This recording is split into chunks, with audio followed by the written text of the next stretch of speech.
All hell is coming to Alabama against Judge Roy Moore. Allegations of sexual assault and partisan politics are driving headlines in Alabama. He removed my clothing. He left the room and came back in wearing his white underwear. It's a bitter war for public opinion, with Roy Moore at the center of it all. He totally denies it. He says it didn't happen.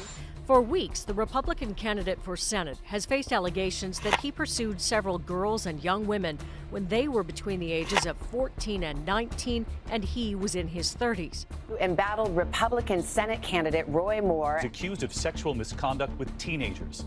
With only weeks left before Election Day, the three biggest newspapers in Alabama delivered an unusually clear message. Roy Moore should be rejected by the voters.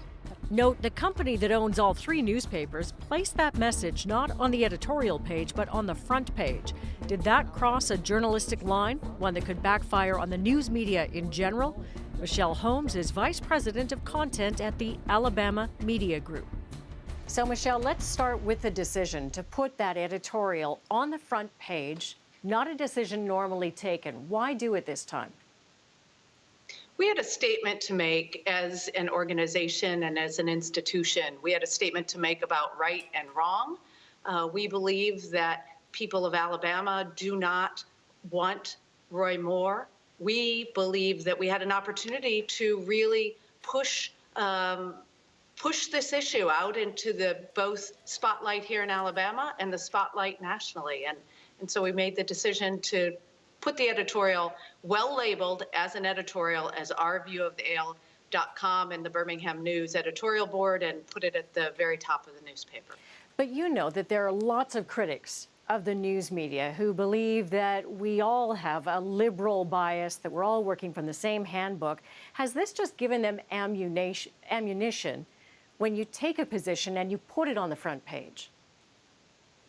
They have all the ammunition that they want. Look, the allegations of fake news is a daily Twitter rant from the President of the United States.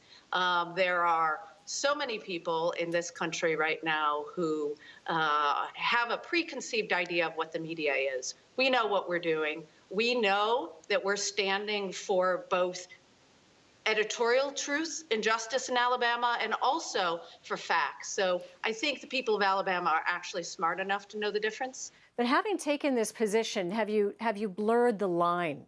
Once you put an editorial there, do people then walk away wondering what they're looking at every morning? We believe that this message is far more important. This message is actually trying to mobilize Alabamians on the side of justice. And that's what we're doing. What kind of response has this gotten from the journalists in your newsrooms? As a whole, the journalists in our newsrooms have been supportive of the stand that we as a news organization are taking to both make our voice and our institutional opinion known, and also to give them the freedom to aggressively report on this story, to aggressively report on both Senate campaigns, to aggressively report on these issues, and to say that we believe these women in an editorial while they can go and independently verify facts. They understand what's happening here, and many have thanked me. Now, there are supporters of Roy Moore, not just in Alabama but elsewhere, who would say, look, he hasn't been convicted, he hasn't been charged, these are allegations. Is it right for a newspaper to take a position based on that? This isn't a court of law. We're not sentencing with any editorial Roy Moore to anything. We're offering our own opinion based on the facts as we see them, the facts as our reporters have been able to discern. This is a matter of right and wrong. This is a matter of how voters look at the information that they have to make their decisions. This is the American democratic system.